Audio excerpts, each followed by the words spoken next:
September 1939. As the world caught fire, the United States Army Air Corps was ranked 17th in global power. We were behind Portugal, we were behind Romania. 6 years later, American industry had built nearly 300,000 warplanes. We forged the greatest air armada in human history, but this isn't just a story of rivets and horsepower. It is a story of evolution under fire.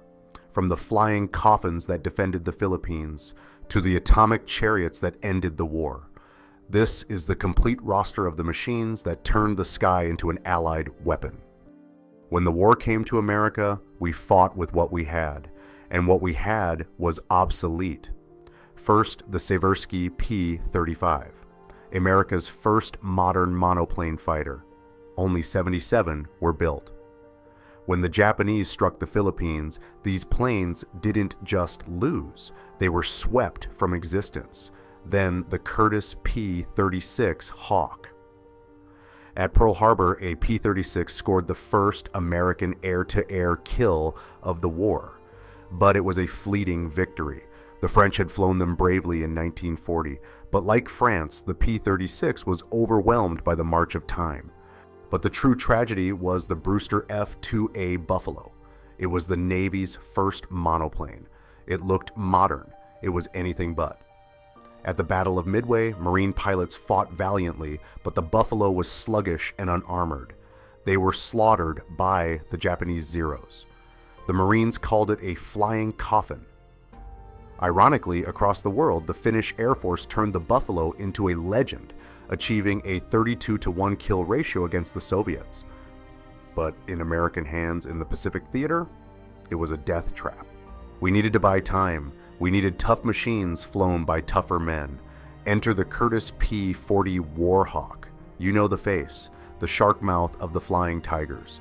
The P-40 wasn't the fastest. It couldn't climb high, but it was built like a tank.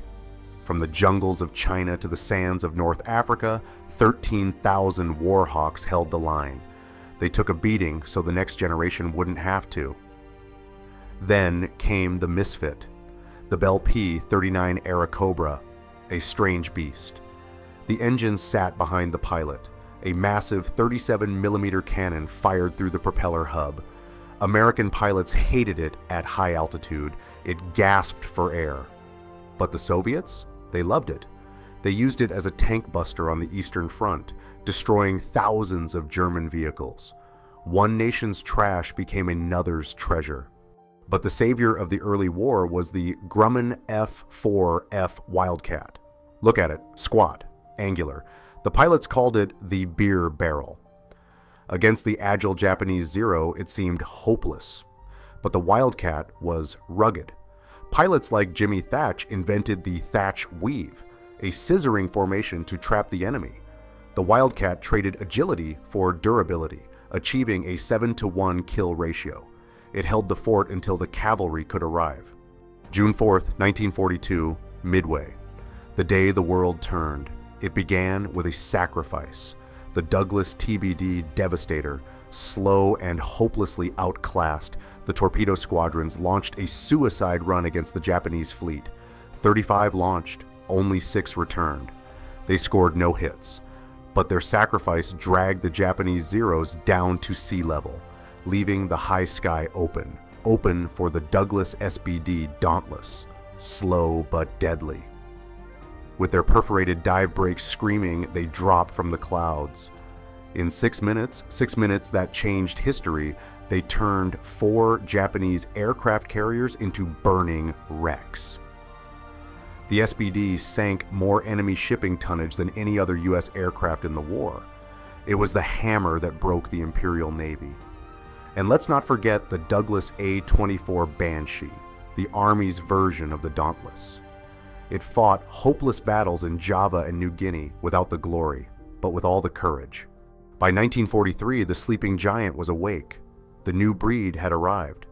The Lockheed P-38 Lightning, the fork-tailed Devil, twin booms, twin engines, concentrated firepower in the nose. It was the long-range assassin of the Pacific. It was P-38s that flew a 1,400-mile secret mission to shoot down Admiral Yamamoto.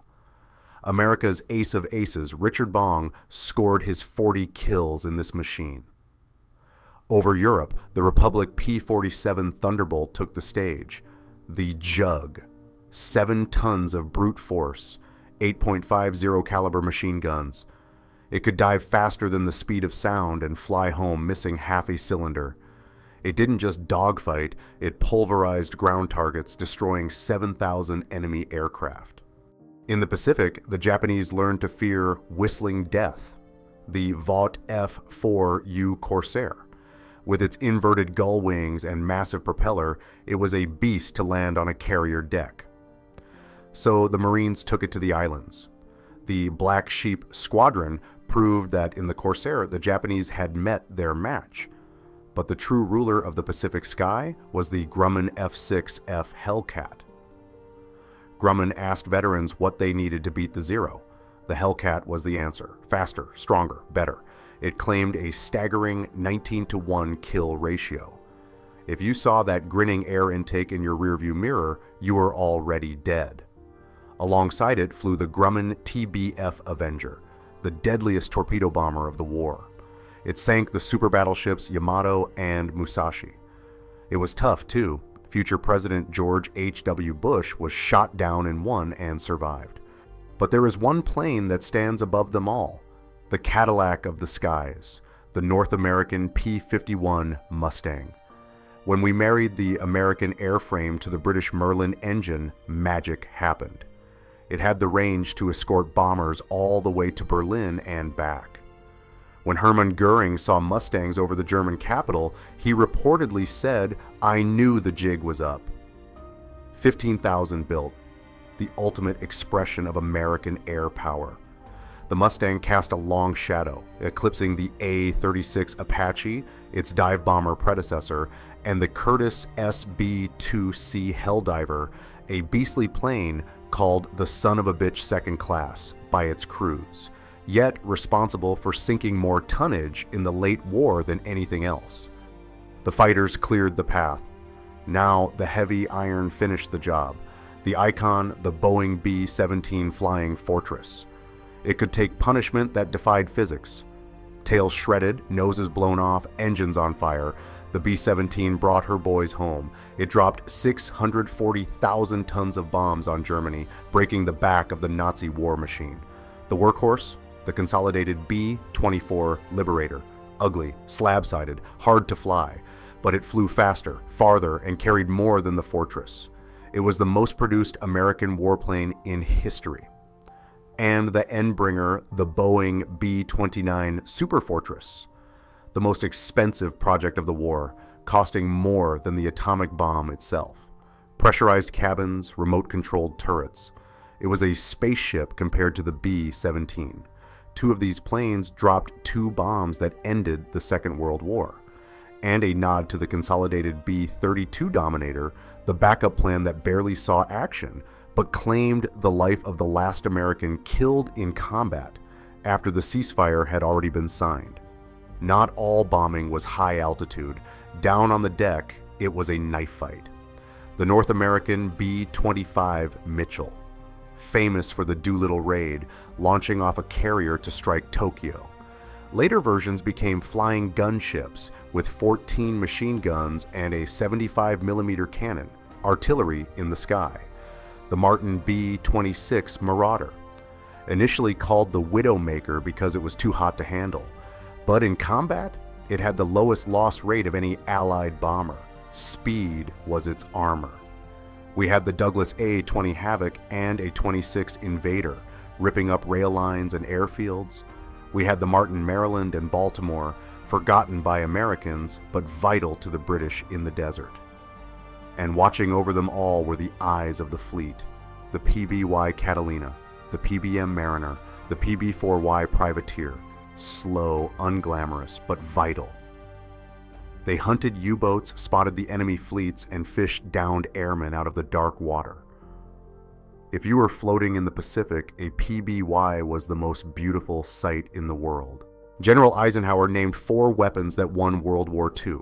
One was the atomic bomb, one was the Jeep, one was the bazooka, and the fourth, the Douglas C-47 Skytrain, the Goonie Bird. It didn't have guns, it didn't have armor, but it carried the 101st Airborne into Normandy.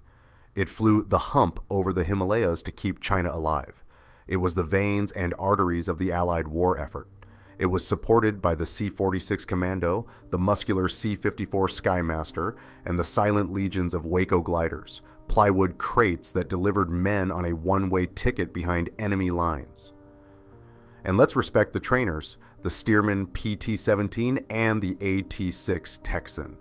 Before any ace shot down a Messerschmitt, he had to master these yellow birds. As 1945 dawned, the propeller age was dying. The future was being born. We saw the Northrop P-61 Black Widow, the first dedicated night fighter with radar eyes. The Grumman F-8F Bearcat, a hot rod that could outclimb a jet. The Ryan Fireball, a strange hybrid of piston and jet engine. And finally, the Lockheed P-80 Shooting Star, America's first operational jet fighter. It arrived in Italy just as the war ended, too late to fire a shot in anger, but signaling that the sky had changed forever. Even the Sikorsky R-4 Hoverfly helicopter made its debut, performing the first combat rescues in Burma. The vertical age had begun. From the desperate days of 1941, flying obsolete scraps of aluminum, to the overwhelming dominance of 1945. In just 4 years, the United States built an air force that broke the back of tyranny. These machines were flawed. They were noisy. They were dangerous. But in the hands of the greatest generation, they were the shield of the Republic and the sword of liberation. They owned the sky, and they gave us the world we live in today. Thanks for watching. Which of these legends is your favorite? Let us know in the comments below. Aim high.